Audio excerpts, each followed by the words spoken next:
Nightmare on Elm Street is written and directed by Wes Craven and stars Heather Langenkamp, Johnny Depp, and Robert Englund. Teenager Nancy Thompson must uncover the dark truth concealed by her parents after she and her friends become targets of the spirit of a serial killer with a bladed glove in their dreams, in which if they die, it kills them in real life. I remember seeing this film for the first time a few years ago, and I was enthralled by it. I thought it was one of the best 80s horror films out there. I thought it was creative with the horror, the characters were engaging, and I thought the visuals were great. It was what I expected it to be, considering that it was hailed as this cult classic and one of the best 80s horror slashers ever. And how do I feel about it to this day? I still very much like the movie, a whole lot. Though, I will say, there are some problems with it in my eyes, and some dated stuff about it, and I'll get into that. But for the most part, I still found this film to be inventive, creative. The horror sequences still go hard. The direction from Wes Craven is still on point. Everything about the film that revolves around the characters and how they're trying to survive Freddy Krueger and how they're trying to do their best to not fall asleep, I thought was great. And I thought the mystery of who Freddy Krueger is worked really well. We start this character off as the man who haunts you in your dreams and then kills you.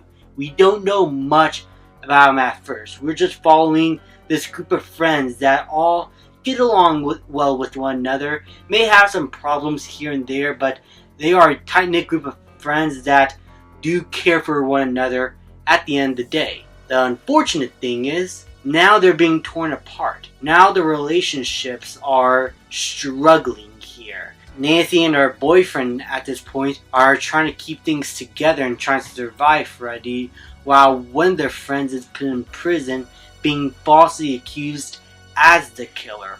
All while Nancy, whenever she sleeps, is seeing bodies of children in her dreams.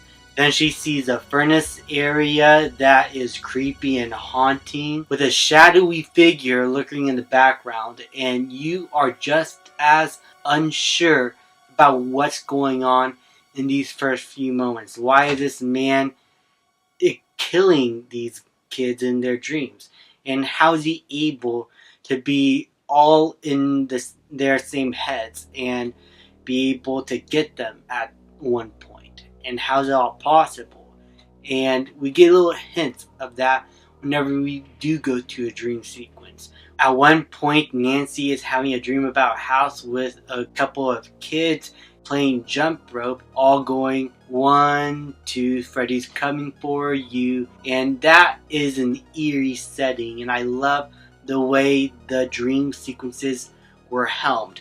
They are very ethereal, like they are dream-like. Everything is a bit slower, everything feels more fantastical, and you do not know what's going on really, and it's all like quick out of nowhere, like a dream.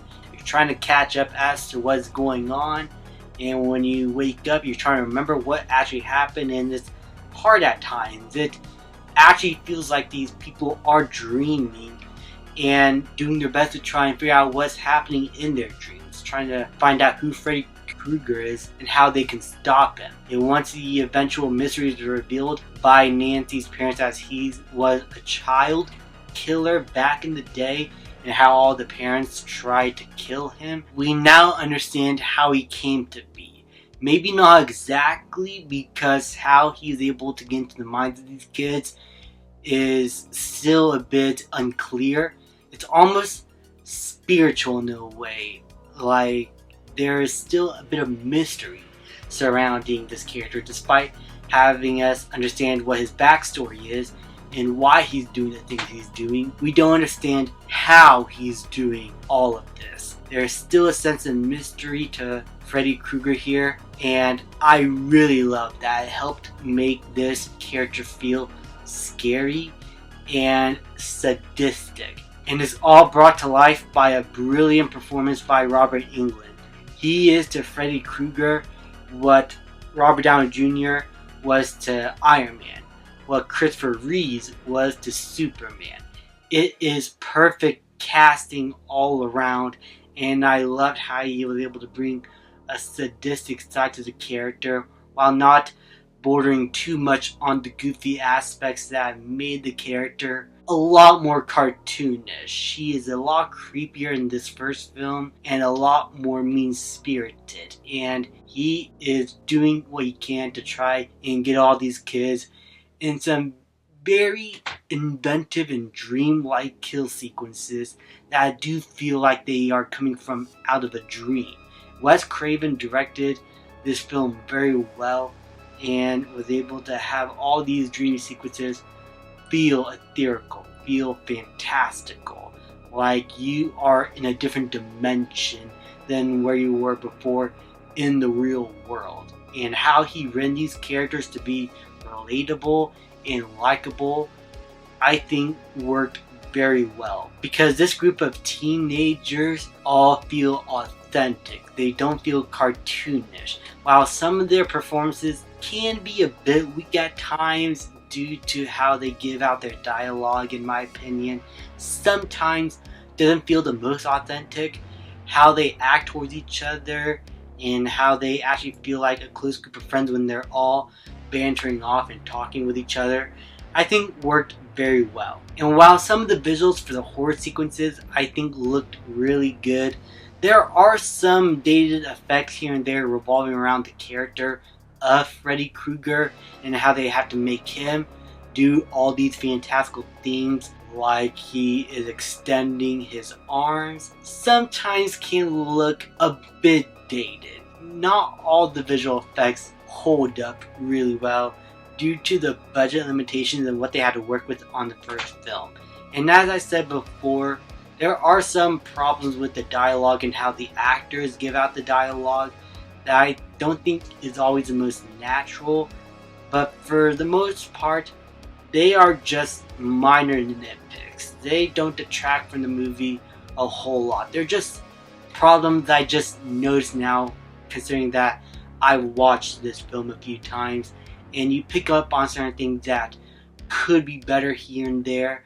I also wish that they could have explored a little bit more of the dream sequences here, try to do a lot more inventive stuff with what's going on. But still, sequences like Tina being held up to the ceiling and getting killed up there is really scary. We get the dream sequence in the house with the girls playing Jump Rope. That is very atmospheric and tense there. The boiler room scene is intense and suspense filled.